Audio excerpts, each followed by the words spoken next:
time, and they plan for it. They do it on Sundays, with the football and everything.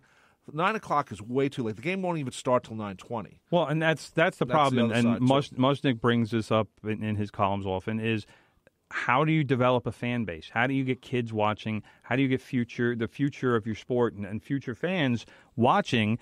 If you got kids. I mean, there's still school going on. Right. It's not like school's over yet. So these kids need to be up. Well, actually, on the West Coast, it probably ends a little earlier than I'm just talking about New York. Yeah, we go a little later. Yeah, but the other thing is, and this is where I come in, brother. About the media.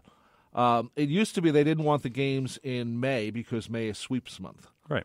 So they moved them to June, but now it's like 2 games a week sometimes, or 3 games a week. These games are getting big ratings. Right. Well, I don't know why they don't put it back into May now. But the problem is it just takes too long to get through, especially a 7-game series. It becomes a 2-week thing, which is way too We had to wait a week just for game 1. Right. And then it was yesterday for game 2. Now we're looking at Wednesday for game 3. It's like they're playing 2 games a week. Yeah. So the final could wind up going 3.5 weeks if they go 7 games. That's ridiculous. It's too long. And these are guys who are used to playing 4 games a week. Right. It's not like they can't do it. It's all about the TV, and they get all their money from the TV. So they will say whatever you want. The tail that wags the dog. You want us to do this? You got it. They don't do that anymore. We're going to take a break right now. You're listening to From the Press Box right here on 90.3 WHPC, 516-572-7440 if you'd like to make a comment or suggestion. Tim, you're on Twitter at? I'll be at Real Tim Leonard. This portion of programming on 90.3 WHPC is brought to you by the Center for Workforce Development and Lifelong Learning at Nassau Community College, where you can participate in a Certified Associate in Project Management course. Project Management is an in-demand field with a strong earning potential. If you have been thinking about formalizing your understanding of project management, making a career change, or learning skills to help you stand out in your current role, this is the course for you. The course begins June 8th. For more information, you may contact the Center for Workforce Development at 516-572-7487 or visit ncc.edu. Hey sports fans, are you looking for grand slams? Well, we got them. Penalty shots? Oh yeah. Touchdowns? Tons of them. Buzzer beaters? All you could ever want. Hey, through the good times and the bad times, it's all sports, all the time. Hi, this is Jacob Volk. Are you a diehard sports fan like me? Then tune in to Beyond the Game every Friday afternoon at 3, also available as a podcast on iTunes. I'm joined by Brandon Johnson, Dominic Arbolino, and Eric Fischetti to break down the latest and greatest in sports. It's all on the voice of Nassau Community College, 90.3 WHPC. Look over there! I think... Is that a bird? No, I think it's a plane. Yeah, you're right. It's pulling a banner. The brighter side. Hi, I'm Sarah Albertson, host of The Brighter Side, a show showing a brighter side of the world. Weekly guests who are sharing their stories in hopes of moving and inspiring others to do good in our world. The brighter it is, the better. I want to experience the brighter side. Listen Wednesday afternoons at 4 and Sunday nights at 11:30 on the voice of Nassau Community College, 90.3 WHPC. Bring on the positivity.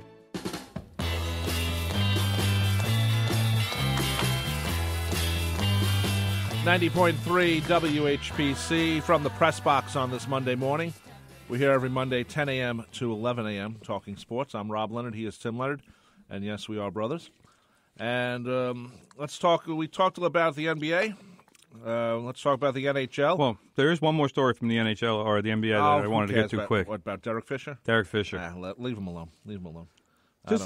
I just want to point out, it's a good thing that Derek Fisher isn't the Knicks coach anymore. Why? Because Derek Fisher was arrested for suspicion of DWI, flipped his car over. Yeah, who cares? Because that incident really would have been such an embarrassment to the Knicks organization. They've had worse. Anyway, let's talk about the NHL. Of course Predators, they have. That's the point. The Predators beat up on the Pittsburgh Penguins 5-1 on Saturday. Looks like we might actually have a good NHL Finals here. Game 4 is tonight. Yep. At 8 o'clock in what they are now calling Smashville. Yeah, I mean, well, smash hits. Why not? Why not? Smashville. Carrie Underwood, who's married to Predators captain Mike Fisher, again sang the national anthem. Is she going to become the Kate Smith for the Nashville Predators? Hey, whatever works. They bring her out and they win. If you remember what Kate Smith did that Game 7 in '75 against the Islanders, hated her for that. I did too. I thought she was dead at that point, but she actually wasn't. Anyway, the big thing in Tennessee has turned into this catfish thing, in which they love throwing a catfish. They throw in Detroit. They throw the octopus. Octopus in Detroit. Yes. Now it's become the catfish in Nashville. It's like weird because it's a southern thing. It's a southern thing. And a lot of people say, well, why are they doing that?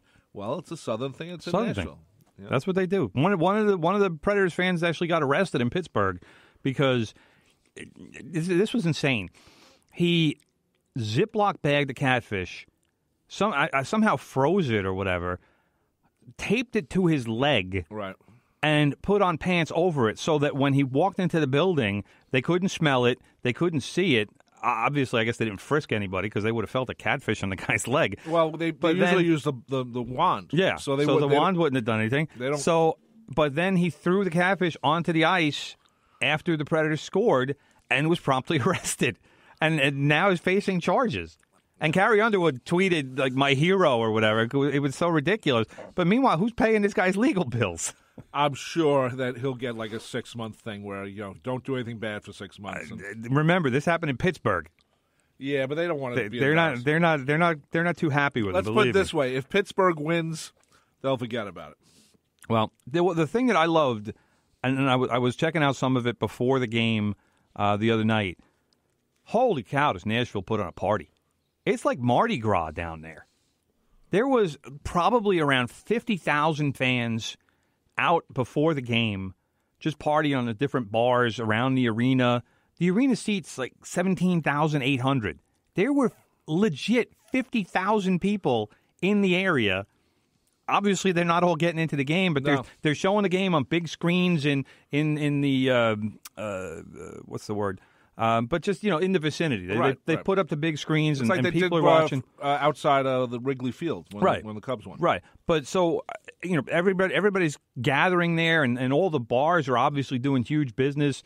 Rex Ryan was there with my brother's lookalike, Rob Ryan.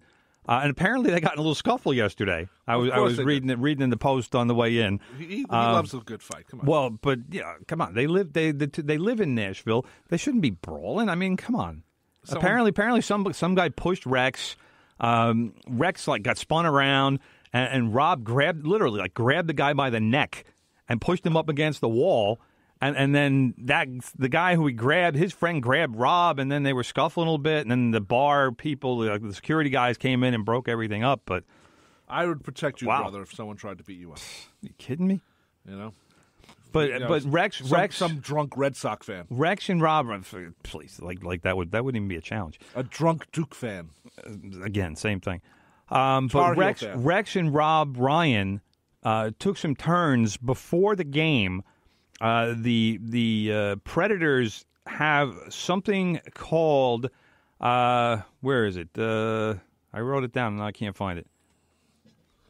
They smash a car with a sledgehammer is basically what it comes down to. Really? And the fans pay. Oh, it's called Smash Car. They get an old junker. Smashville, why not? Well, they get an old junker of a car. Wow. They paint it like the car has the Penguins logo, and they paint penguins, and it's all like black and yellow and whatnot. And they're similar to the Predators' colors, but it's not. And fans can pay $5 to take a swing at the car with a sledgehammer, or you can pay $20 for 3 hits, but you also get a cowboy hat. So how about that? But then again, how many people down there don't have cowboy hats? Do they like the Cowboys? It doesn't matter. It's a cowboy hat. It's not the Dallas Cowboys hat. It's just a cowboy hat. Okay. So Rex was out there. In fact, Linda Cohen from ESPN was out there, too, with the sledgehammer banging away at the car. I'm like, well, she's what's a huge going hockey on? fan. So. I don't know. She played hockey in college. Yeah, she's at Oswego. She was a goalie. I read her book. She went to school with Conehead. She went to school with my boy Dave Rosenbaum, Long Island girl, who was another goalie. Girl from Comac. Exactly. Worked with people I knew. Well, there you go. Went to college with somebody I knew. I was like reading her book, and I'm like, I know Ted David. I know Frank Brinka. I don't know who these people are. Well, they Long Island radio. So anyway, but going back to the Smash Card thing real quick, the money that they raise actually goes to a pediatric cancer fund. So they're doing a good thing with and getting out some hostility at the same time, which is probably it's better a good thing. than when if they win the Stanley Cup, they don't burn the city down. Well, let's hope not. But I think they'll just party. I mean, like I said, it's like New Orleans. It's like Chicago. Mardi Gras. It's like when Chicago won. They didn't do anything bad. They just hey, we're happy drunk. to win. That's all. Let's get some beers and get some country music. Alan Jackson was playing at the pregame yesterday outside with the bars. He was like, I don't even know how many people are here because I can't see everybody because you're going back so far. Right. I mean, that's ridiculous. Well, you wish that if the Rangers or the Knicks ever made the finals again, they would have something like that around, Madison Square Garden. I don't know. Really, there's no place to hang out around there. You'd have to close down 7th Avenue. Well, I think they would because a couple of years ago when the Rangers were in the finals, they did close down the area. I think they closed down like 34th Street in front of 7th Avenue over there, but they also closed the side streets. Like they closed 31st and then they closed 33rd up on the other side. Okay, So I didn't know that. they'll make an area for the fans, but it's not the same because you're talking city blocks and there's other stuff going on. And it's not like those two blocks. I'm trying to think of. There might be one bar on 31st Street. Yeah, and plus there's other businesses, and I'm sure the other businesses, want. That's my point. Is that you can't dedicate the area to just people partying and having a good time. Right. It just can't be done. But hey, good for Nashville. I mean, I'm almost hoping they win. I'm just basically hoping for a good series.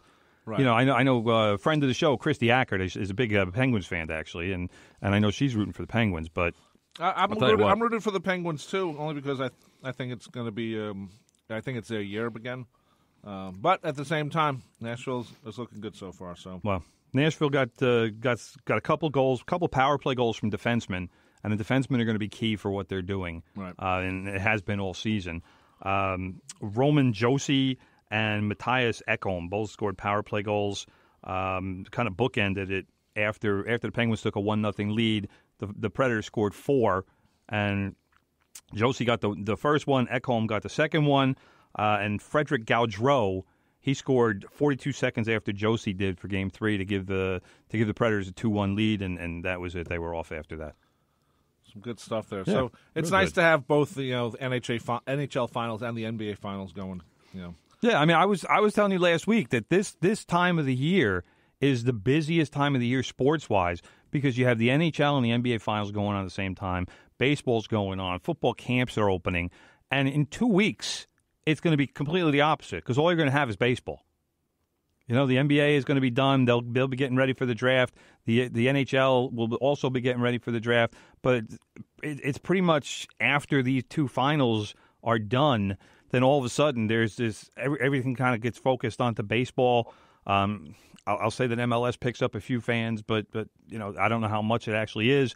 But that's pretty much all that's going on.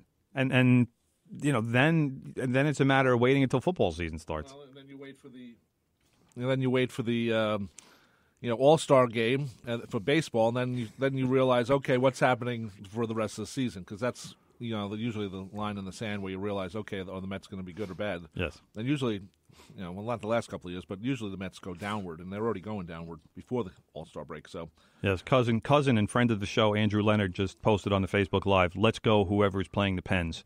He's a very disgruntled Capitals fan. You know what? Those Capital fans, they think they own everything. Well, I don't know. There's word on the street that what's his name isn't going to be back next year. Ovechkin. He's not really a true Capital. I tell you what, Ovechkin would look real nice next to Johnny Tavares. Oh, that would be very nice. That'd be nice. It'd be nice. I only need to make that happen. If Garth Snow earned his money. Oh, but Garth Snow doesn't talk to the press. It's interesting. Yes. I was realizing this the other day. Garth Snow, GM for the Islanders, runs the team. Yes. Jackson, same thing. Well, he's not the GM, but he runs the team. Both do not talk in the biggest media market. It's very rare. biggest media I don't want to say market, they don't talk, but it's they don't very talk. rare. When's the last time Garth Snow talked to anyone? It's very rare. Let's try to get him on. Do you think we should try to get him on? Go ahead. You do that. I don't need to hit my head against the wall like that. A friend of the show and cousin Andrew Leonard just said that the Capitals own the regular season. Yeah, but they don't get to the playoffs. So no, they're in the play. They got to the playoffs. They don't get to the finals. They don't get to the finals. So what's the difference? So as we learned with the Islanders, when they won 4 straight Stanley Cups,